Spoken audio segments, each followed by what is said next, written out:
Good morning students. आज हम एक बहुत ही महत्वपूर्ण और रोचक विषय की शुरुआत करने जा रहे हैं, पाइथन लाइब्रेरीज का परिचय। जब हम पाइथन सीखना शुरू करते हैं तो सबसे पहले हम वेरिएबल्स, लूप्स और फंक्शंस जैसे बेसिक कॉन्सेप्ट्स को समझते हैं।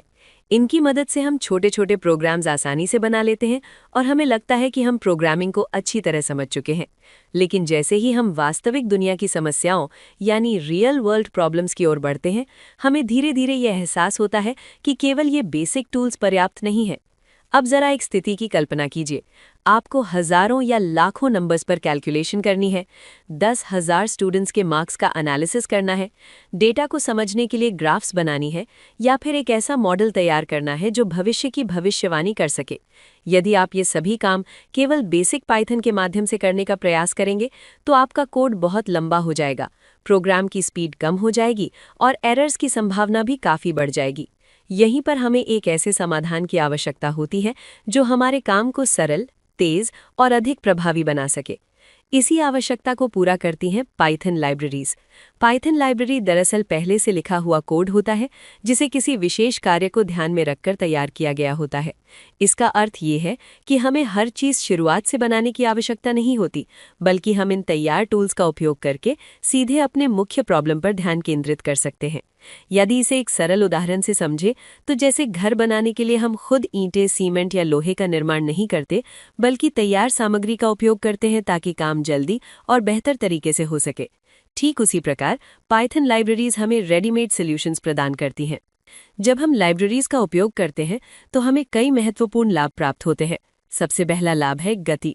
लाइब्रेरीज को इस तरह से डिजाइन किया जाता है कि वे बहुत तेजी से कार्य करें। दूसरा लाभ है सरलता। जटिल कार्यों को हम बहुत कम लाइनों में पूरा कर सकते हैं, जिससे कोड पढ़ने और समझने में आसान हो जाता है। तीसरा और महत्वपूर्ण लाभ है विश्वसनीयता। क्योंकि ये फंक्शंस पहले से एक्सपर्ट्स द्वारा टेस्ट किए गए होते हैं, इसलिए इनमें एरर्स की संभावना बहुत कम होती है। इस प्रकार हम अपना समय बेसिक चीजें बनाने में खर्च करने के बजाय वास्तविक समस्याओं को हल करने में लगा सकते हैं। अब हम कुछ महत्वपूर्ण पाइथन लाइब्रेरीज के बारे में बात करते हैं जो विभिन्न क्षेत्रों में उपयोग की जाती हैं। उदाहरण के लिए नमपाई का उपयोग न्यूमेरिकल कैलकुलेशंस और एरेज के लिए किया जाता है, जबकि पैंडाज हमें डेटा को मैनेज और एनालाइज करने में मदद करती है, बिल्कुल एक्सेल की तरह, लेकिन उससे कहीं अधिक शक्तिशाली तरीके से। इसके अलावा मैटप्लॉटलिब और सीबॉन्ड का उपयोग ग्राफ्स और विजुअलाइजेशंस बनाने के लिए किया जाता है, जिससे डेटा को समझना आसान हो जाता है। यदि हम मशीन लर्निंग की बात करें तो साइकिट लर्न एक बहुत महत्वपूर्ण लाइब्रेरी है और डीप लर्निंग के लिए टेंसरफ्लो तथा बाइटॉर्च का उपयोग किया जाता है। जैसे जैसे हम इस क्षेत्र में आगे बढ़ते हैं, हमें ये भी समझ में आता है कि अलग अलग प्रोफेशनल्स अपनी आवश्यकता के अनुसार लाइब्रेरीज का चयन करते हैं। एक डेटा एनालिस्ट मुख्य रूप से नमपाई और पैंडास का उपयोग करता है, एक मशीन लर्निंग इंजीनियर इनके साथ साइकिट लर्न का भी उपयोग करता है, जबकि एक रिसर्चर अधिकतर मैथमेटिकल कैलकुलेशंस के लिए नमपाई पर निर्भर रहता है।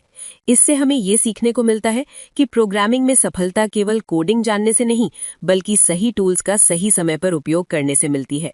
यदि हम पूरे लेक्चर का सार समझें तो हम कह सकते हैं कि पाइथन लाइब्रेरीज हमें एक मजबूत एडवांटेज देती है। ये हमारे समय की बचत करती हैं, हमारे कोड को सरल बनाती हैं और हमें जटिल समस्याओं को आसानी और प्रभावी तरीके से हल करने में सक्षम बनाती हैं। इसलिए हमेशा ये याद रखें कि एक अच्छा प्रोग्रामर वो नहीं होता जो हर चीज खुद बनाता है, बल्कि वो होता है जो उपलब्ध टूल्स का समझदारी से उपयोग करता है। अब तक हमने पाइथन लाइब्रेरीज का मूल परिचय समझा है और ये देखा कि वे हमारी प्रोग्रामिंग को कैसे आसान, तेज और प्रभावी बनाती हैं। अब हम उसी चर्चा को आगे बढ़ाते हुए ये समझने की कोशिश करेंगे कि ये लाइब्रेरीज वास्तविक जीवन में यानी रियल लाइफ में किस प्रकार उपयोग की जाती हैं। आज का हमारा फोकस केवल कॉन्सेप्ट्स को समझना नहीं है, बल्कि ये देखना है कि ये कॉन्सेप्ट्स अलग अलग क्षेत्रों में किस तरह प्रैक्टिकली लागू होते हैं और कैसे बड़े बड़े समस्याओं का समाधान करते हैं। सबसे पहले हम बैंकिंग सिस्टम की बात करते हैं, जहां डेटा की मात्रा बहुत अधिक होती है और सिक्योरिटी सबसे महत्वपूर्ण होती है। आज के समय में हर ट्रांजैक्शन डिजिटल हो चुका है, चाहे वो यूपीआई हो, एटीएम या नेट बैंकिंग। ऐसे में बैंक्स के पास हर दिन लाखों ट्रांजैक्शंस का डेटा आता है। यदि इस डेटा को मैन्युअली चेक किया जाए तो ये लगभग असंभव है। यहाँ पाइथन लाइब्रेरीज जैसे पैंडाज और नमपाई का उपयोग किया जाता है, जो इस विशाल डेटा को तेजी से एनालाइज करती हैं। उदाहरण के लिए, यदि कोई व्यक्ति रोज छोटे अमाउंट के ट्रांजैक्शंस करता है और अचानक एक बहुत बड़ी राशि ट्रांसफर हो जाती है, तो सिस्टम इसे अनयूजुअल एक्टिविटी के रूप में पहचान लेता है। इसके साथ ही साइकिट लर्न की मदद से ऐसे मॉडल्स बनाए जाते हैं जो ऑटोमेटिकली सस्पिशियस ट्रांजैक्शंस को डिटेक्ट कर लेते हैं। इस प्रकार पाइथन लाइब्रेरीज बैंकिंग सिस्टम को अधिक सुरक्षित बनाती हैं। इसके बाद हम ई-कॉमर्स क्षेत्र की ओर बढ़ते हैं, जहां पर्सनलाइजेशन बहुत महत्वपूर्ण होता है। आपने देखा होगा कि जब आप किसी ऑनलाइन शॉपिंग वेबसाइट पर कोई प्रोडक्ट सर्च करते हैं, तो उसी से संबंधित कई प्रोडक्ट्स आपको रेकमेंड किए जाते हैं। ये सब पाइथन लाइब्रेरीज के माध्यम से संभव होता है। यहाँ यूजर के बिहेवियर, परचेस हिस्ट्री और ब्राउजिंग पैटर्न्स का एनालिसिस किया जाता है। पैंडास डेटा को व्यवस्थित और एनालिसिस करती है, जबकि साइकिट लर्न ऐसे एल्गोरिथम्स तैयार करती है जो ये प्रिडिक्ट करती है कि यूजर को कौन सा प्रोडक्ट पसंद आ सकता है। इस प्रक्रिया से यूजर एक्सपीरियंस बेहतर होता है और साथ ही कंपनीज की सेल्स भी बढ़ती है। अब हम हेल्थ केयर सेक्टर की बात करते हैं, जो कि एक अत्यंत महत्वपूर्ण और संवेदनशील क्षेत्र है। यहाँ पाइथन लाइब्रेरीज का उपयोग जीवन से जुड़े महत्वपूर्ण निर्णय लेने में किया जाता है। हॉस्पिटल्स और रिसर्च इंस्टीट्यूशंस के पास पेशेंट रिकॉर्ड्स, टेस्ट रिपोर्ट्स और मेडिकल इमेजेस जैसे बहुत बड़े डेटा सेट्स होते हैं। पाइथन लाइब्रेरीज इस डेटा को एनालाइज करके डॉक्टर्स को बेहतर निर्णय लेने में मदद करती है। उदाहरण के लिए, पैंडास पेशेंट डेटा को मैनेज करती है, नमपाई कैलकुलेशंस को आसान बनाता है और टेंसरफ्लो तथा पाईटॉर्च मेडिकल इमेजेस जैसे एक्सरे और एमआरआई को एनालाइज करने में मदद करते हैं। इससे डिजीजेस की पहचान जल्दी और अधिक सटीक तरीके से की जा सकती है, जिससे उपचार भी और भी प्रभावी हो जाता है। इसी क्रम में यदि हम एजुकेशन फील्ड को देखें, तो यहाँ भी पाइथन लाइब्रेरीज का उपयोग तेजी से बढ़ रहा है। एजुकेशनल इंस्टीट्यूशंस स्टूडेंट्स के परफॉर्मेंस डेटा का एनालिसिस करते हैं ताकि उनकी स्ट्रेंथ्स और वीकनेसेस को समझा जा सके। उदाहरण के लिए, यदि कोई स्टूडेंट लगातार कम मार्क्स प्राप्त कर रहा है, तो सिस्टम पहले ही ये प्रिडिक्ट कर सकता है कि उसे अतिरिक्त सहायता की आवश्यकता है। यहाँ पैंडास डेटा को एनालाइज करती है और साइकिट लर्न प्रिडिक्शन मॉडल्स तैयार करती है।